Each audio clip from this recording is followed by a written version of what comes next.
To God the Glory, Chapter 7, The Seven Senses. Beautiful earth-born children, lost in the sensual maze of your five earthly senses. Listen, I touch you with the finger of light and open up the doors of your understanding, inner standing. Your five senses are the gifts of the flesh, and by them your minds are endowed with earthly knowledge and given a comprehension of all the things you have experienced. All information brought into your mortal minds thus far has been through your five physical senses, the senses of touch, taste, smell, sight, and hearing. The sixth sense is a subject shied away from as a thing of mystery. This sixth sense is the most easy of all to comprehend, for it is the power to think. It is actually the sense of thinking. The other five senses are connected with the brain and send their information to it.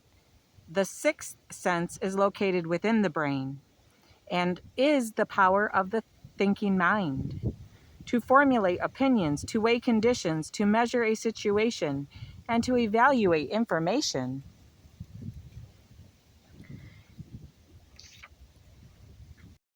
Taste is in the mouth and also in the nose. The sense of smell is in the nostrils, vision in the eyes, while the sense of touch is in the nervous system and is registered in every part of the body. The sixth sense is in the brain and is associated with the power of thought. Beyond the sixth sense is the seventh. It is the sense of inner feeling or of intuition. In most, it is dormant until comprehended. It can be developed, and most certainly should be. This seventh sense, this sacred sense of intuition, is the sense of spiritual touch or knowing. It is a sensitiveness of being that has the power to contact the spiritual. It is the touch that turns belief into knowing. It is a faculty of the soul that was meant to work in conjunction with the mind. It is most refined and spiritual. The mind itself is the link between the physical and the spiritual in man. This seventh sense has the faculty of actually touching the things that are not registered on any of the other senses. My daughters usually have this seventh sense developed more than my sons, for they, as a rule, are more sensitive and more delicately constituted. To deny this sense because its functions are not registered on the other six senses is not wise. Each sense has its own function, and that one taste is not registered on the hearing. Neither are the things one sees necessarily registered on the smell or touch.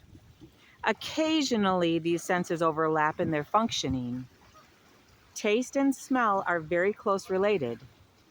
Each has its own distinct work and power and purpose.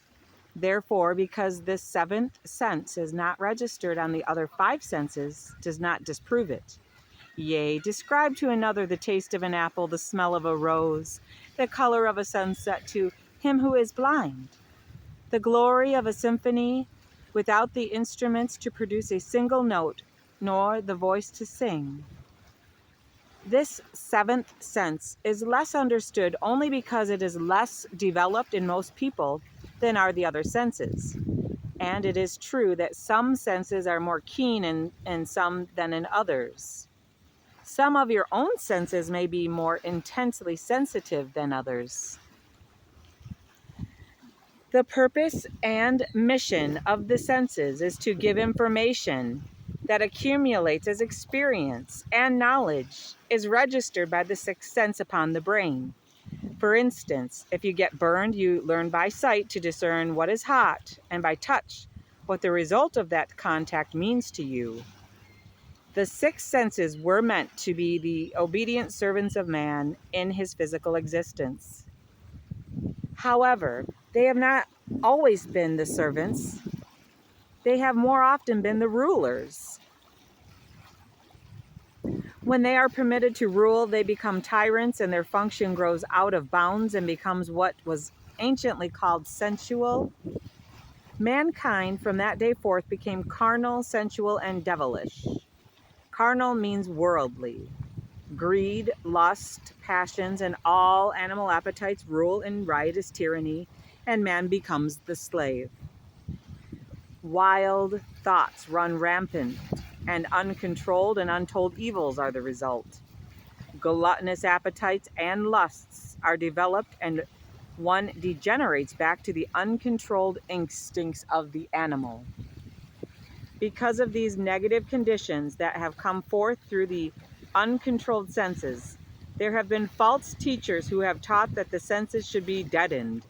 They have viewed the evils of an overindulgence in the appetites and the complete enslaving of mankind who indulge in them, and assumed that the answer is to destroy them. This should never be considered, for it is an answer that brings naught except dullness and a complete deadening of all the glorious equipment with what man was so graciously endowed.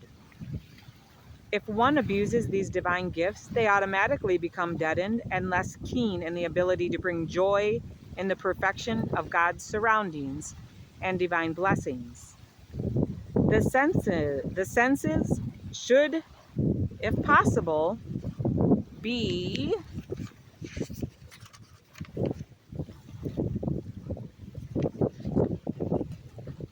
intensified by the joy of thanksgiving.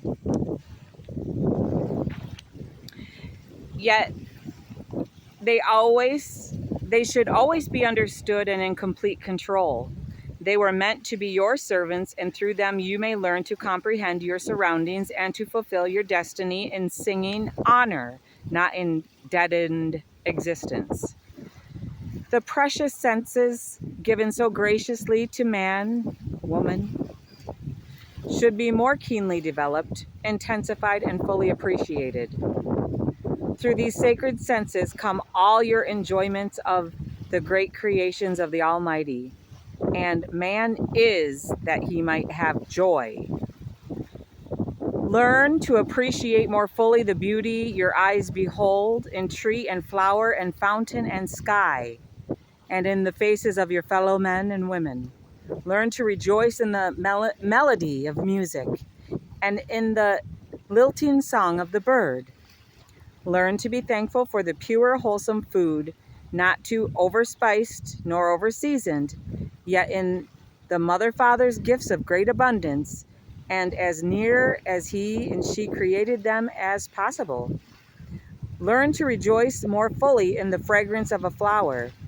Let these five senses become to you the messengers of joy. And joy is of the saints. And who can put it on except they alone? To receive a fullness of joy or a fullness of God. This has been promised to those who would overcome darkness and become filled with that singing song of gratitude. Is almost synonymous. This joyous ecstasy of singing gratitude prepares one literally for a fullness of God. Train your minds to think only the most beautiful things possible. Learn to rejoice, and let that song of inner rejoicing sing in your souls in eternal gratitude, for that song of vibrating joy is my spirit, springing into activity within you. This joy is the contact with that sacred seventh sense. And by the inner song of joyous ecstasy and thankfulness and appreciation, that divine sense will be developed.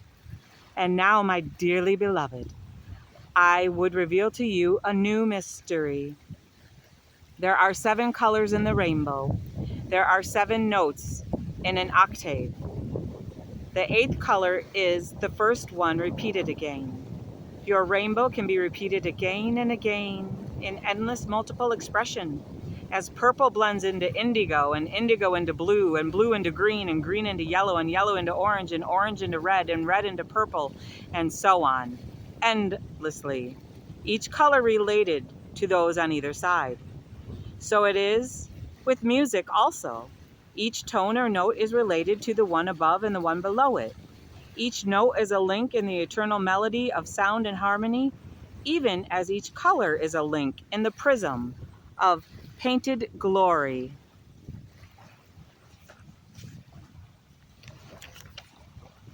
The next note above the octave is the first note of the following octave. And now, beloved, another mystery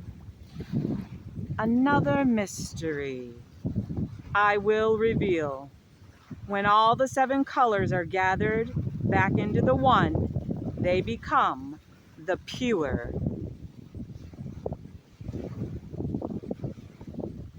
white, the one. And to him who has the ears developed to hear, few have ever done, he could hear the 7 tones of an octave blended into one master tone, and it would be the great keynote of all harmony, the chime of the great undertone of the universe, the vibration of God, prime creator, the overtone of pure creation and life eternal. And now, to make it more comprehensible, when the 6th and 7th senses are developed, one goes into the great stage of all-knowing, or complete comprehension. It is the state that he and she not only hears music, yet he and she also sees it, and it is registered upon their entire being. He and she not only smells the perfume of the flower, they see and hear it, for it is a vibration. Yea, all things are in eternal harmony of vibration.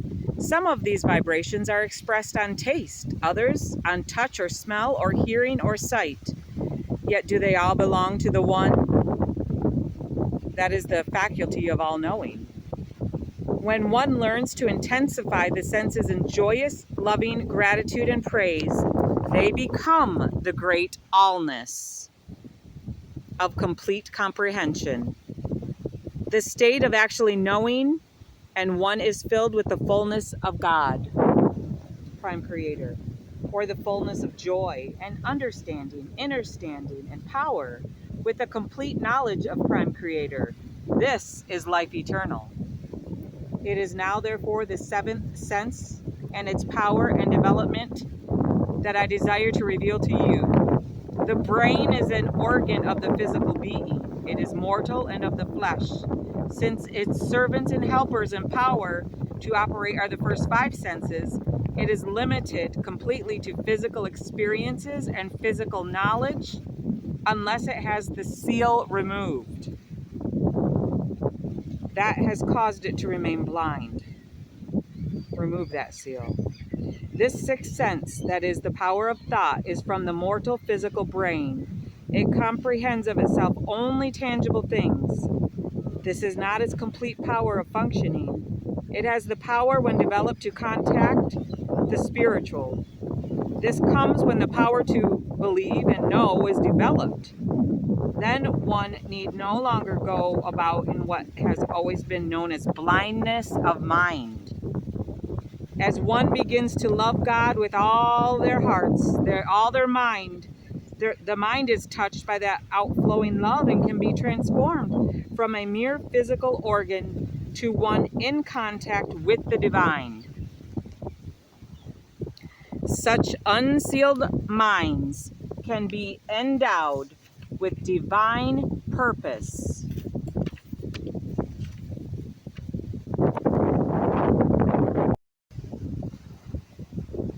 Divine purpose and spiritual functioning, and will then find contact with the 7th sense or inner knowing. You, my beloved, who have truly sought so that you might begin to fulfill that first and great commandment, have begun to touch upon the kingdom of the soul And you have learned that in the very center of your beings is another seat of knowing, more perfect and complete than the physical brain. It is where the voice of conscience dwells. It is where the subconscious mind is situated, that marvelous servant or sense that makes all things possible for you. No one can become proficient in anything unless he gains the aid of that deep subconscious mind that never sleeps, never forgets, never tires, and has eternal contact with the very throne of God through the superconscious mind. Learn to become aware of this beautiful helper within. Demand of it assistance when you wish to learn something, master some knowledge, or to remember or recall some forgotten truth. Demand its assistance in whatever endeavor you undertake, and it will bring you to a degree of perfect mastery. Within this subconscious mind is the seventh sense. Within it is the power of mastery over any given task. No one ever learned to walk without its aid. None ever learned to operate a machine proficiently, to type, drive a car, or ride a bicycle without its abundant help.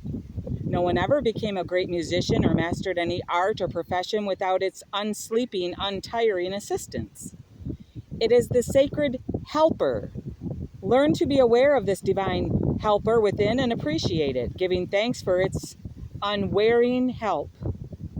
As your awareness increases, you will have contact or use of that divine seventh sense. And by the development of the seventh sense, all the senses may be blended into the one great all-knowing and all-power, or the superconscious mind. This superconscious mind is the power that is reached by the pure in heart. It is completely spiritual and is situated in the very top of the head. It was known to Enoch and the wise ones of old as Mount Zion. Yea, my servant Isaiah described it in his 35th chapter and reveals to those of spiritual insight that this is the Zion that all must reach, who would behold the face of God, prime creator. This is the Zion that my beloved ones among this generation will come singing their songs of everlasting joy. It is the perfecting of that inner joyous song of gratitude, thanksgiving, and love that bears you to the very realms on high, to the Mount Zion, the pure in heart, or the condition of complete purification of heart. And the wicked can never cross over to it, nor the blind and rebellious, though a fool need not err therein.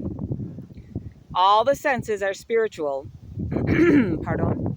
intangible, inexplicable, delicate beyond comprehension, though registered upon the physical brain, bringing a comprehension of physical, tangible surroundings. Nevertheless, they are spiritual, as are the sixth and seventh senses that also have the power to contact the spiritual. Intensify those senses by giving thanks to Prime Creator for every beautiful, tangible gift of creation. Let your eyes drink in the wonders of the heavens and the beauties of the earth, and give praise. Let your ears rejoice in melody, and you will begin to hear the symphony of the universe echoed in the joy of your own heart. Let your mind remember and reheart that it is a gift of God that reveals to you the vibrating essence of perfume, the taste of luscious fruit, the touch of satin. Let joy increase within you and ascend to the purification of your hearts, the Zion of your own existence, with songs of everlasting joy. Everything in the universe, in the world, and in Scripture is symbolical of the things, conditions, and powers right within you, my dearly beloved. So be it, and it is so. That will complete chapter 7, Seventh Senses. Thank you all for listening and joining with me here today. The Canadian geese are here. We have seagulls.